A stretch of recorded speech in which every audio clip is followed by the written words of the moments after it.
Bonjour à tous, nouvel épisode sur Bonduelle de La France a un incroyable talent. Bonduelle aujourd'hui, ce sont 56 sites agro-industriels, plus de 500 variétés de 30 légumes différents et une présence commerciale dans plus de 100 pays. Bonduelle a 3 grands circuits de distribution, la grande distribution, enfin les supermarchés qu'on connaît tous, la restauration hors foyer et la vente à industrie. Elle comporte des bases stratégiques dans 3 grandes zones géographiques, l'Europe occidentale, l'Europe orientale, particulièrement la Russie, et le continent américain. Alors Bonduelle, c'est bien sûr la marque Bonduelle que nous connaissons tous, qui est présente sur ces 3 zones d'activité, conserve, surgelée et salade en sachet. Mais ce sont également des produits MDD, marque de distributeur, donc que Bonduelle produit et qui sont revendus sous la marque du distributeur, Carrefour, Monoprix ou que sais-je. C'est quand même pas négligeable parce que c'est près de la moitié du chiffre d'affaires de Bonduelle qui est réalisé donc sans marque. Et également, Bonduelle a acquis tout au long de son histoire d'autres sociétés, d'autres marques que l'on connaît plus ou moins. Alors, on connaît tous Cassegrain qui est également dans les conserves en France, mais on peut citer également Arctic Gardens qui est au Canada. Toujours au Canada, Del Monte. Del Monte, c'est un groupe mondialisé et Bonduelle a acquis ses activités canadiennes.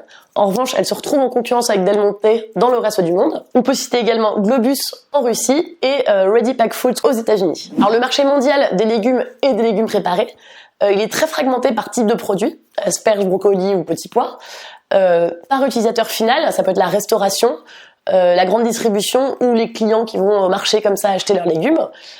Par la nature aussi, est-ce que ce sont des légumes cultivés de manière biologique ou conventionnelle, et enfin par zone géographique, parce que c'est pas forcément des choses qui se transportent très longtemps et se conservent très longtemps.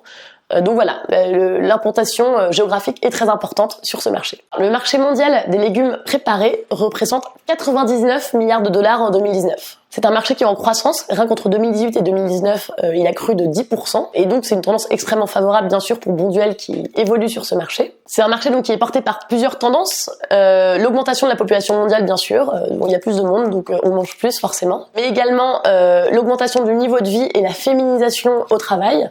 Donc le fait d'acheter des légumes tout préparés est une tendance qui monte. Également le changement des habitudes de consommation, on privilégie une consommation plus de végétal. Et on peut citer également comme une autre tendance sur ce marché la progression du biologique sur le long terme. Sur ce marché qui est donc très fragmenté, très multifacette, et Bonduelle est le seul acteur globalisé qui est un pure player, c'est-à-dire qu'il est présent sur tous les aspects, on le redit, la conserve, le surgelé, le frais élaboré, et également le frais traiteur, donc ces salades, ces taboulés qu'on peut acheter au supermarché. À ce titre, Bonduelle a de nombreux concurrents nationaux, internationaux, sur la conserve, ou sur le surgelé, ou sur le frais préparé, sans que aucun de ses concurrents ne soit aussi multispécialiste que le français. Le groupe occupe des positions très fortes en Europe, mais également en Amérique du Nord et en Russie. Donc rappelons-le, les États-Unis sont son premier pays de vente depuis 2017. Si l'on regarde plus précisément par région, Bonduelle est le leader en Europe sur les légumes prêts à l'emploi au sens large. En Amérique du Nord, ils sont bien implantés dans la région, spécialement en surgelé et en frais élaborés.